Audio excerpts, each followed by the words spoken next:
will go ahead and call to order Wednesday, October 2nd, 2024, City of Sullivan regular council meeting. That will start with the pledge.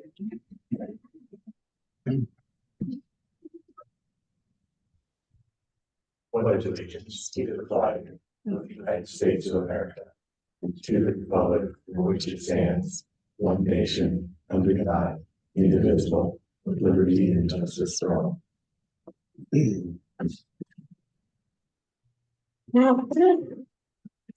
Roll call. Duncan here, Farland here, Gabriel here, Kramer here, Whitehead. Here. Her volume is something's not quite right.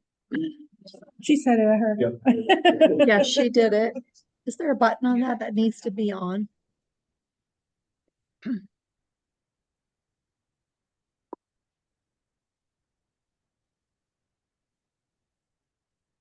Are you there? Yes, can you hear me? I think it's coming out of your computer rather than out of your. Okay, let me.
It's gonna be a short meeting. Let's just go ahead and we'll record it. We can hear. Okay.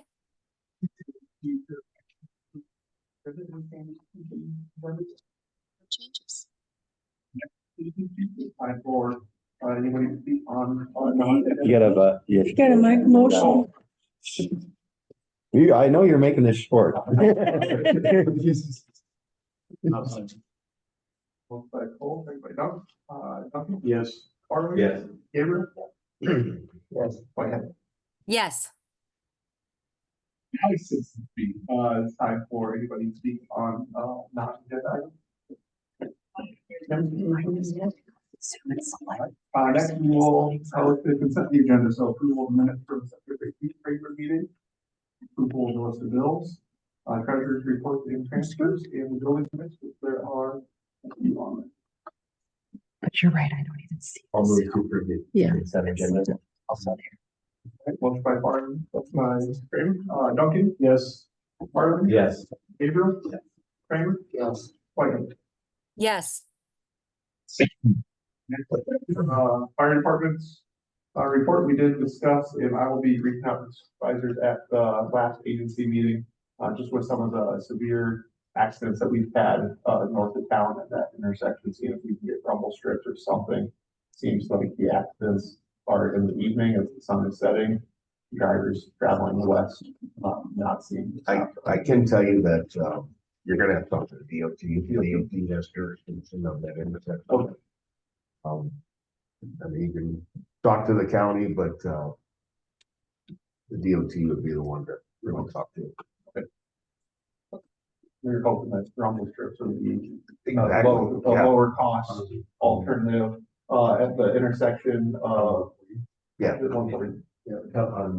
On the actual highway or on the? On the east and west, on 140, so it's the last couple accidents, there've been a couple fatalities out there. It has been, drivers traveling westbound in the evening, looking into the sun, blowing stop signs and T-boning. So that's something that we discussed at the agency meeting. They're keeping busy, calls are down from last year, No, they're up. or now, okay. Now they're at. Now they're up. So it's been busy, there's still a couple openings. Anyone interested, I think there's gonna be at what, 31? I think 30. Oh, They just 30. lost another one. So there's 5 open spots right now.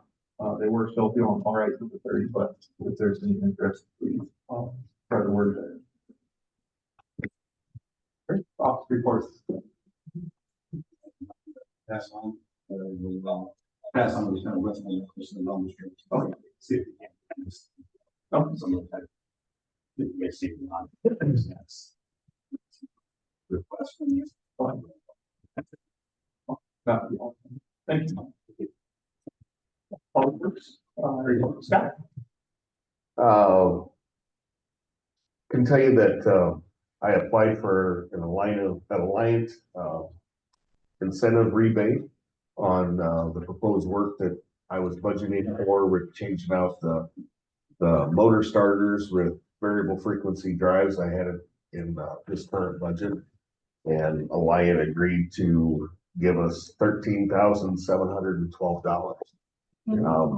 That was originally estimated at 22, but since that time, of course, the price has gone up, but, we still got a good chunk of it covered from Alliant, which was great.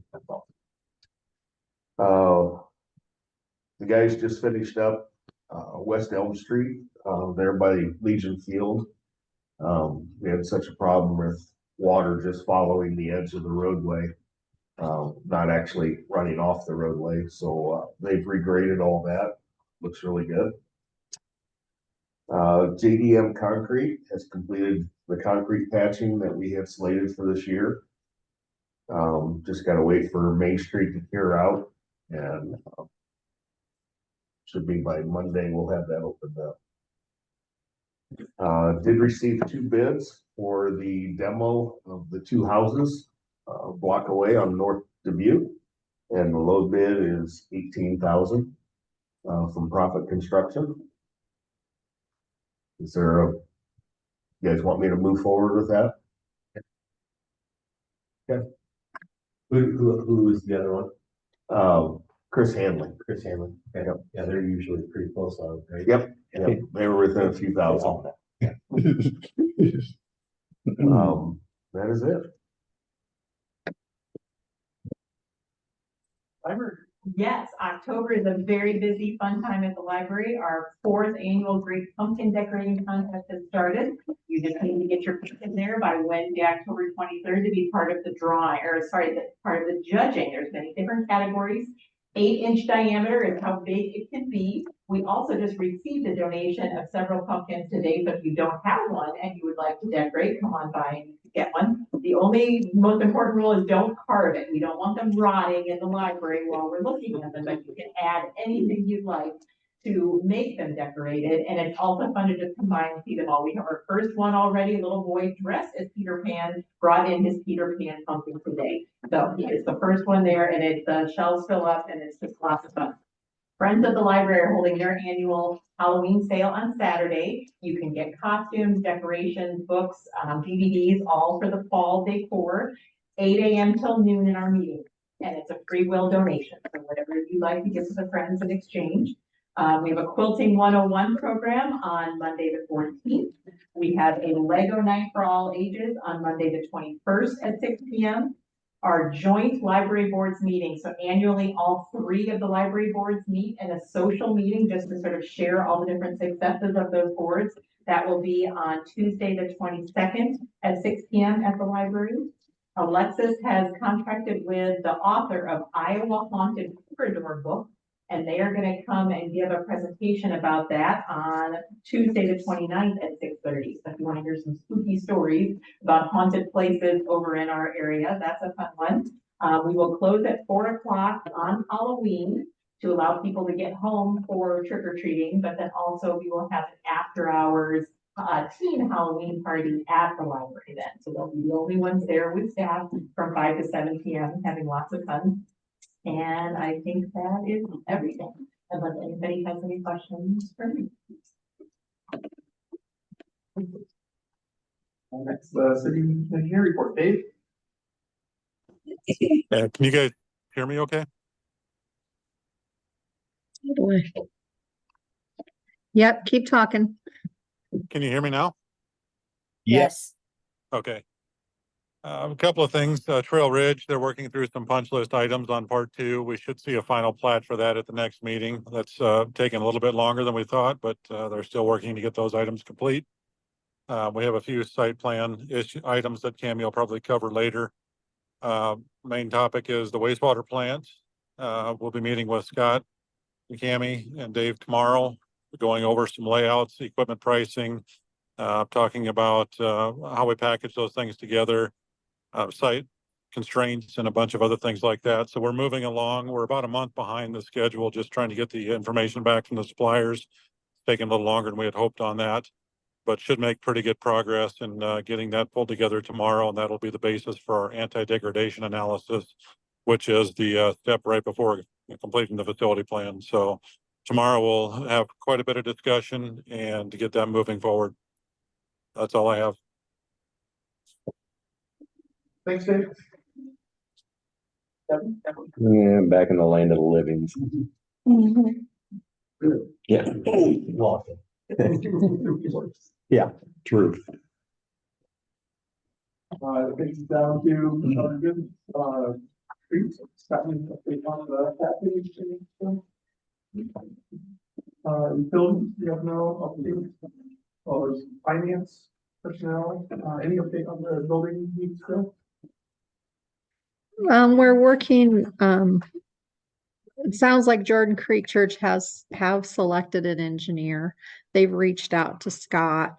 I have a meeting with Bob Uppmeyer on Friday, so I think everything is still kind of in preliminary stage right now, kind of gathering information stage. Update on policemen in school, joint meeting. I sent the draft over to Davis. He's planning to meet with his school committee this week. And then he said he'd get back to me. I'm not sure if the intent is to have the two school board and council committees meet, or if the draft is just going to go directly to the board and the council. So what I did is I sent it to our committee, which is John, Steve, Scott, Brody, and myself. Looked at it several times before we sent the draft over, just make sure that we had put together what we felt was really a good update, which it needed, represented the integrity of the original agreement, and just got everybody on the same understanding, because I think that's really been our goal all along. So I will report back when I have something to report.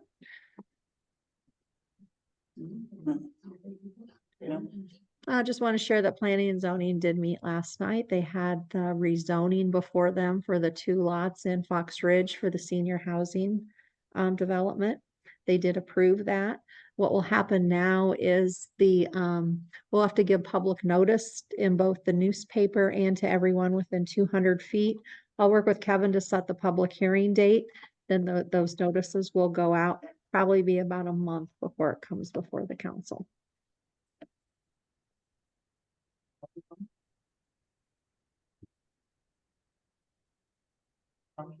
Thanks for representing city on both the Iowa League and the National League. Conferences on that. Yes, it was great. I had a great time. Thank you. That takes us to the closed session on that. So, closed session on the council's decision in the closed session, chapter 21.5J, allowing for closed session regarding real estate transaction. We have a motion to go to closed session. And moving on to open session, to closed session. I'll second. Yes. Farley? Yes. Gabriel? Yeah. Kramer? Yes. White.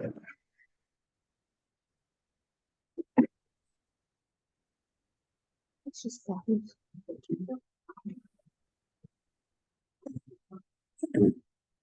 Yeah. There she is. okay, and I'm just gonna stop